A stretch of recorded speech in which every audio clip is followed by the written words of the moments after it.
আসসালামু আলাইকুম। বাংলা সংবাদে সবাইকে স্বাগত জানাচ্ছি। আমি চিন্তিয়া হক। শুরুতেই সংবাদ শিরোনাম। ফোনে আপা আপা বলা আওয়ামী লীগ কর্মী তানভীর বহিষ্কার। জানাবো নির্বাচনের সঙ্গে গণতন্ত্রের সম্পর্ক নিয়ে বলছেন ফরহাদ মজহার।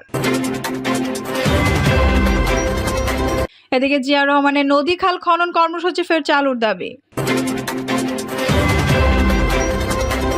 বাংলাদেশের সঙ্গে অন্যায় করলে ভারতকে জবাব দেওয়া হবে বলছেন মির্জা ফখরুল। এবং সর্বশেষ জানাবো ১.৫ বছরের ম্যাজিকে প্রতিমন্ত্রী মোহাম্মদ এ আরাফাত এখন কোথায়। দর্শক শুনছিলেন সংবাদ শিরোনাম, এখন বিস্তারিত। বাংলাদেশের সঙ্গে অন্যায় করলে ভারতকে জবাব দেওয়া হবে বলছেন মির্জা ফখরুল। বিএনপি মহাসচিব মির্জা ফখরুল ইসলাম আলমগীর বলেছেন, আপনাদের পাশে ভারত, ওরা অনেক খারাপ কাজ করে সীমান্তে আমাদের লোকজনকে গুলি করে মেরে দেয়। আমরা তাদের সঙ্গে ভালোভাবে প্রতিবেশীর মতো আর থাকতে চাই, কিন্তু আমাদের উপর যদি অন্যায় অত্যাচার হয় তার প্রতিবাদ আমরা জানাবো। তিনি বলেন, বিএনপি জামাতের নেতাকর্মী নির্যাতনের জন্য আওয়ামী লীগ আয়নাঘর বানিয়েছিল। এই ভয়াবহ দানব ফ্যাসিবাদী হাসিনা সরকার ২,০০০ মানুষকে খুন করেছে। গুলিতে কারো হাত চলে গেছে, কারো পা চলে গেছে, কারো মাথার খুলি উড়ে গেছে। আজকে মুক্ত বাতাসে আমরা বাস করছি, কিন্তু মনে রাখবেন সেই পর্যন্তই মুক্ত থাকবে যতদিন আমরা স্বাধীন রাখতে পারবো। আমরা যদি আওয়ামী লীগের মতো শুরু করি তাহলে কি আমরা থাকতে পারবো? আমাদেরও একই রকম দশা হবে। বিএনপি নেতাকর্মীদের কাছে অনুরোধ, আপনার নিজেদের মানুষের কাছে নিজেকে প্রিয় বানান, কারো উপর অন্যায় অত্যাচার নির্যাতন করবেন না। উপস্থিত নেতাকর্মীদের উদ্দেশ্যে মির্জা ফখরুল বলেন, দেশে যে বিজয় অর্জন হয়েছে সেই বিজয় কিন্তু নষ্ট হতে দেবেন না। যে সুযোগ আসছে দেশকে সুস্থ করার, ভালো করার, সেই যেন না হারাই। বিএনপি মহাসচিব বলেন, গত ১৬ বছরে আমরা খুব কষ্ট পেয়েছি। শেখ হাসিনার সরকার আমাদের নির্যাতন করেছে। বিএনপি জামায়াত করার অপরাধে আপনাদের জেলে পুরে রাখা হয়েছে। সেই অবস্থায় পরিসমাপ্তি ঘটেছে। যে হাসিনা সবচেয়ে প্রতাপশালী নেতা হয়েছিল, ছাত্র জনতার আন্দোলনের মাধ্যমে তাকে দেশ ছেড়ে পালিয়ে যেতে হয়েছে। সেই প্রতাপশালী শেখ হাসিনা আজ ভারতে আশ্রয় নিয়ে করুণ অবস্থার মধ্যে পড়েছেন। আর যারা আমাদের উপর জুলুম করতেন, জমি ব্যবসা নিয়ে নিতেন, তারা জেলের ভেতর চলে গেছেন। ওবায়দুল কাদেরের উদ্দেশ্যে যে ফখরুল বলেন, ওবায়দুল কাদের আমাকে বিদ্রুপ করে বলতেন, আমরা তো পালাবো না, যদি পালাতেই হয় তবে দেশের বাইরে যাব না। আমার নাম ধরে বলতেন, ফখরুল আপনি কি আপনার বাসায় আমাকে জায়গা দেবেন না? এখন তাকে বলতে চাই, আপনি আসেন আমার বাসাতে এসে ওঠেন। সনাতন ধর্মের মানুষজন সংখ্যা গুরুদের অমানত মন্তব্য করে বিএনপি মহাসচিব বলেন, আমাদের দেশে একটা বিরাট অংশ আছেন সনাতন ধর্মের মানুষ, তারা আমাদের আমানত, তাদের রক্ষা করার দায়িত্ব আমাদের। এই আমানত আমাদের রক্ষা করতে হবে। সামনে পূজা আসছে, পূজার যেন অঘটন না ঘটে। তিনি আরো বলেন, বর্তমান সরকার বলছে কিছু কিছু জিনিস আওয়ামী লীগ সরকার খুবই খারাপ করে দিয়েছে গেছে। এর মধ্যে একটি হলো ভোটের ব্যবস্থা। এটা ঠিক করা দরকার, সবাই যাতে ভোট দিতে পারে, যার ভোট সেই দেবে, যাকে খুশি তাকে দেবে। এমন একটা ভোটের মধ্যে দিয়ে আমরা প্রতিনিধি নির্বাচন করব। এই সময়টুকু অন্তর্বর্তীকালীন সরকারকে দিতে হবে। তারা সবাই নিরপেক্ষ, মানুষের কোনো দল করেন না, কিন্তু দেশকে ভালোবাসেন। তারা কাজ শুরু করেছেন, আমাদের উচিত হবে তাদের সহযোগিতা করা। জিয়া রহমানের নদী খাল খনন কর্মসূচি ফের চালুর দাবি। বন্যা মোকাবেলায় দেশের নদ নদী ও খালগুলো সচল করতে শহীদ রাষ্ট্রপতি জিয়া রহমানের নদী ও খাল খনন কর্মসূচি আবারও চালু করতে অন্তর্বর্তী সরকারের কাছে দাবি জানানো হয়েছে। একই সঙ্গে ৫ দশক আগে জাতীয় ভূমি নকশা অনুসারে দেশের প্রতিটি নদ নদী ও খাল পুনরুদ্ধার এবং নদীর সীমানা নির্ধারণের দাবিও জানানো হয়েছে। তিনি বলেন, সম্প্রতি দেশের পূর্বাঞ্চলীয় জেলা ফেনী, নোয়াখালী ও লক্ষ্মীপুরে স্মরণকালের ভয়াবহ বন্যা হয়। এতে মানবিক বিপর্যয় দেখা দেয়। অনেক এলাকায় পানিতে তলিয়ে যায়, মানুষের ঘরবাড়ি ও গবাদি পশু তীব্র স্রোতে ভেসে যায়। শুরু হয় অমানবিক, অবর্ণনীয় বাসস্থান ও খাদ্য সংকট। আব্দুল লতিফ জানি বলেন, বাংলাদেশ নদীমাতৃক দেশ। নদী বাদ দিয়ে বাংলাদেশকে চিন্তা করা যেমন অসম্ভব, তেমনি অপরিকল্পিত নগরায়ন ও শিল্পায়নের কারণে মাতৃতুল্য অনেক নদী আজ ইতিহাসের ধ্বংসস্তূপে পরিণত হয়েছে। মা যেমন সন্তানকে আগলে রাখে, তেমনি বাংলাদেশের নদীও হাজার হাজার বছর ধরে এদেশের মানুষের জীবন ও জীবিকার সঙ্গে একাকার হয়ে মিশে আছে।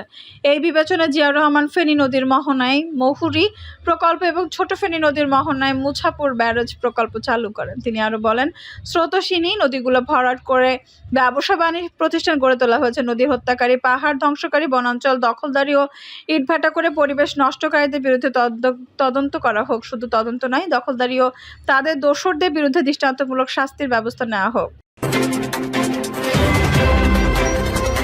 নির্বাচনের সঙ্গে গণতন্ত্রের সম্পর্ক নেই বলছেন ফরহাদ মজহার। নির্বাচনের সঙ্গে গণতন্ত্রের সম্পর্ক নেই বলে মন্তব্য করেছেন কবি ও রাজনৈতিক বিশ্লেষক ফরহাদ মজহার। তিনি বলেন, গণতন্ত্র হলো রাষ্ট্রের একটা ধরন, বাড়িটা হলো রাষ্ট্র, আর বাড়িটা কে নিয়ন্ত্রণ করবে সেটা হচ্ছে নির্বাচন। বাড়ি ঠিক নাই, সেখানে কি নির্বাচন করবেন? এজন্যই বরাবর বলা হচ্ছে গঠনের সংস্কারের কথা। একই সরকার এইসব বিষয় ঠিক করতে হবে, না হলে মারাত্মক ভুল হবে। আলোচনা সভায় ফরহাদ মজহার বলেন, তরুণদের বুদ্ধিজীবীদের নেতিবাচক হিসেবে মনে করলে হবে না। এটা চর্চা না থাকলে সেই রাষ্ট্রে হাজার হাতুড়ি পিটিয়ে গণতন্ত্র বানতে পারবে না। গণ অভ্যুত্থানে কখনো পুরনো সংবিধানে ঠেকানো যায় না, তার জন্য জবাবদিহি করতে হবে। তিনি বলেন, তরুণরা ম্যাচের কাঠি জ্বালিয়েছে, তরুণরা কাজটা শুরু করেছে, জনগণ সাড়া দিয়েছে। আজ এই বিষয়টা চলে গেলে তাদের হাতে, যারা জনগণ থেকে বিচ্ছিন্ন, সেনাবাহিনীর ম্যাজিস্ট্রেটে ক্ষমতা, এই নিয়ে রাজনৈতিক বিশ্লেষক বলেন, এটা খুব ভালো লক্ষণ নয়। আমরা চেয়েছিলাম পুলিশ সংস্কার করা, তা হয়নি। পুলিশ না আসলে তাদের পলাতক ঘোষণা করা উচিত। আগে পুলিশ মাসে লাখ টাকা আয় করতো, আর এত 2-4 টাকার জন্য ফিরে আসবে না। আগে থেকে এটা ভাবা উচিত ছিল। তরুণরা ভেবেছিল বিপ্লব দিনের পার্টি নয়। ফরহাদ মজহার আরও বলেন, ছাত্ররা একটি নাগরিক কমিটি করেছে, কিন্তু সব রাজনৈতিক দল সেটাকে সন্দেহের চোখে দেখেছে। তারা বলছে, তোমরা নাগরিক কমিটি করো, কিন্তু এই সরকার ক্ষমতা নিয়ে আরেকটি কিংস পার্টি হয়েও না। এখন যেটা দরকার সেটি হলো বিপুল বুদ্ধিভিত্তিক আন্দোলন, চিন্তা পরিবর্তন, এবং সেই পরিবর্তনের মধ্য দিয়ে রাষ্ট্র গঠন করা, যে ভিত্তিটা কারো পক্ষে অস্বীকার করা সম্ভব হবে না। সেই ভিত্তি তৈরি হলে কোনো দেশের পক্ষে নতুন বাংলাদেশ তৈরি হতে কোনো বাধা থাকবে না। বুদ্ধিজীবীরা সমাজ বদলাননি, তরুণরা এমনটা বলছে। এ বিষয়ে ফরহাদ মজহার বলেন, বুদ্ধিজীবীদের কথা শুনলে বাংলাদেশ স্বাধীন হতো না, এমন কথা একজন তরুণ বলেছে। একটা কথা মনে রাখতে হবে, বুদ্ধিজীবীরা ছাড়া কোনো বড় ঘটনা বা বাংলাদেশকে গঠন করতে পারবো না।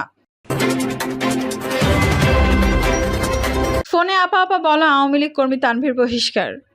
সাবেক প্রধানমন্ত্রী শেখ হাসিনার সঙ্গে ফোনে কথা বলার পর অডিও ক্লিপ সামাজিক যোগাযোগ মাধ্যমে ছাড়িয়ে দেওয়ার অভিযোগে বহিষ্কার করা হয়েছে যুক্তরাষ্ট্রের নিউ ইয়র্ক মহানগর Awami League Jackson Heights unit কমিটির সাধারণ সম্পাদক মোহাম্মদ তানভীর কায়সারকে। তিনি গত 12 সেপ্টেম্বর সাবেক প্রধানমন্ত্রী শেখ হাসিনার সঙ্গে ফোন আলাপের পর তার সেই ভিডিও ক্লিপ সামাজিক যোগাযোগ মাধ্যমে ছড়িয়ে দেন।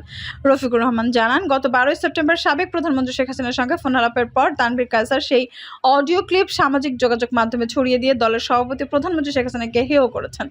একজন দলীয় কর্মী হয়ে এমন অপরাধমূলক কর্মকাণ্ডে জড়িত ব্যক্তি দলে থাকার কোনো অধিকার নেই। তাই গত সোমবার 16 সেপ্টেম্বর নিউ ইয়র্ক মহানগর আওয়ামী লীগের নেতা কর্মীদের সিদ্ধান্তে তাকে বহিষ্কার করা হয়েছে। এদিকে ঘটনার পর থেকে তানভীর ফেসবুক অ্যাকাউন্টের প্রোফাইল বন্ধ রয়েছে। ফোন আলাপে তিনি যুক্তরাষ্ট্র আওয়ামী লীগের বেশ কয়েকজন নেতার নাম উল্লেখ করেন। তিনি বলেন, ওই নেতাদের সাথে তিনি আন্দোলন করবেন, কিন্তু তিনি নিজেই বাংলাদেশে আওয়ামী লীগের হাতে নির্যাতিত দাবি করে যুক্তরাষ্ট্র রাজনৈতিক আশ্রয় নিয়েছেন বলে জানা গেছে। তানভীর কায়সার 2019 সালে 4 জুন লস অ্যাঞ্জেলস হয়ে যুক্তরাষ্ট্রে ঢোকেন। তার ভিসাটি ছিল ভ্রমণ ভিসা, কিন্তু যুক্তরাষ্ট্র প্রবেশের কিছুদিন পরই দাবি করেন যে বাংলাদেশে আওয়ামী লীগ সরকার তাকে নির্যাতন করেছে।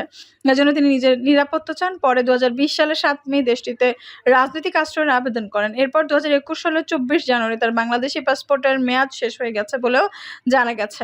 ফোন আলাপ ফাঁসে ভাইরাল হওয়া তানভীরের জন্ম 1989 সালের 7 ডিসেম্বর। তার বাবা সোলেমান কায়সার এবং মা নীলুফার ইয়াসমিন। তার স্ত্রীর নাম রুকাইয়া আজাদ। তবে এই তানভীর আওয়ামী লীগের কোনো দায়িত্বে আছেন, কোন সূত্রে শেখ হাসিনার সঙ্গে সরাসরি যোগাযোগ করেছেন সেটি এখনও জানা যায়নি। উল্লেখ্য, গত 5 আগস্ট ছাত্র জনতার আন্দোলনের মুখে পদত্যাগ করে দেশ ছেড়ে ভারতে পালিয়ে যান সাবেক প্রধানমন্ত্রী শেখ হাসিনা। এরপর থেকে শেখ হাসিনার সঙ্গে অনেকেরই কথোপকথনের অডিও ফাঁস হচ্ছে সামাজিক যোগাযোগ মাধ্যম। কেউ কেউ বিষয়টিকে উদ্দেশ্য প্রণোদিত বলে মন্তব্য করছেন। তবে এসব কল রেকর্ড কিভাবে ফাঁস হচ্ছে তার কোনো সুনির্দিষ্ট তথ্য প্রমাণ পাওয়া যায়নি। সাবেক প্রধানমন্ত্রী শেখ হাসিনার সঙ্গে তানভীরের ফোন আলাপ কিভাবে ফাঁস হলো, এই নিয়ে যুক্তরাষ্ট্র আওয়ামী লীগের নেতা কর্মী সহ প্রবাসীদের মনে নানা প্রশ্ন দেখা দেয়। 1.5 বছরের ম্যাজিকে প্রতিমন্ত্রী মোহাম্মদ এ আরাফাত এখন কোথায়? 2022 সালের ডিসেম্বরে আওয়ামী লীগের 22তম ত্রিবার্ষিক কাউন্সিলের মাধ্যমে দলের কেন্দ্রীয় কমিটির সদস্য হন মোহাম্মদ এ আরাফাত। তার আগে দলের কোনো পদে না থাকলেও টেলিভিশনের টক শোতে মাঝে মধ্যে দেখা যেত।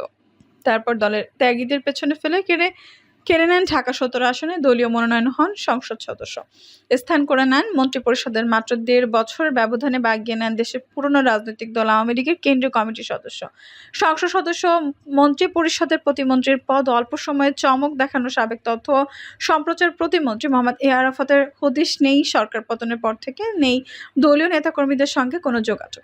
দলের দুঃসময়ে গা ঢাকা দিয়েছে হঠাৎ উঠে আসা এই নেতাও। দ্বাদশ জাতীয় সংসদ নির্বাচনে ঢাকা ১৭ আসন থেকে জয়ী হন আওয়ামী লীগের প্রার্থী মোহাম্মদ এ আরাফাত। অনেকটা প্রতিদ্বন্দ্বিতা ছাড়াই নৌকার প্রার্থী হিসেবে জয়ী হয়েছেন তিনি। তারপর শেখ হাসিনার নতুন মন্ত্রিসভা প্রতিমন্ত্রী হিসেবে শপথ নিয়েছিলেন। দলীয় সূত্র মতে মন্ত্রিসভায় জায়গা নেওয়ার পর থেকে আওয়ামী লীগের সিনিয়র নেতাদের কোণঠাসা করে নিজেকে বড় নেতা হিসেবে জাহির করতেন আরাফাত। দলের যে কোনো কর্মসূচিতে সিনিয়রদের পাশ কাটিয়ে দাপট দেখাতেন। সর্বশেষ ছাত্র জনতার বৈষম্য বিরোধী ছাত্র আন্দোলন চলাকালে নিজেকে বড় নেতা পরিচয় দিতে গিয়ে শিক্ষার্থীদের নেশাগ্রস্ত প্রমাণ করার চেষ্টার মতো বাজে মন্তব্য করেছেন। এতে করে আরাফাত শিক্ষার্থীদের সরকার বিরোধী আন্দোলনে উস্কে দিয়েছিলেন বলে মনে করছেন দলটির তৃণমূলের নেতাকর্মীরা। ঢাকা মহানগর উত্তর আওয়ামী লীগের এক নেতা ঢাকা পোস্টকে বলেন, আরাফাত আওয়ামী লীগের জন্য কিছু ছিল না, তারা নিজেদের স্বার্থে দলকে বিক্রি করেছে। সে তো কোনোদিন ছাত্র রাজনীতি করেনি, টকশোতে কথা বলেই আজ বড় নেতা। আজ সে কই? দলের বড় নেতা সেজেছিল, এখন কেন দলের হাল ধরছে না? সবাই ধান্দাবাজ। দলের সহকর্মী হিসেবে মোহাম্মদ এ আরাফাত কেমন ছিলেন এমন প্রশ্নে আওয়ামী লীগের কেন্দ্রীয় কার্যনির্বাহী কমিটির এক সদস্য নাম প্রকাশ না করার শর্তে বলেন, আমাদের সঙ্গে তার সম্পর্ক ভালো ছিল। দর্শকই ছিল এখনকার সর্বশেষ সংবাদ। নিউজটি ভালো লাগলে অবশ্যই একটা লাইক দিন, কমেন্টে আপনার মূল্যবান মতামত জানান। সবসময় আমাদের পাশে থাকতে সাবস্ক্রাইব করে বেল বাটনটা অন করে রাখুন। ধন্যবাদ।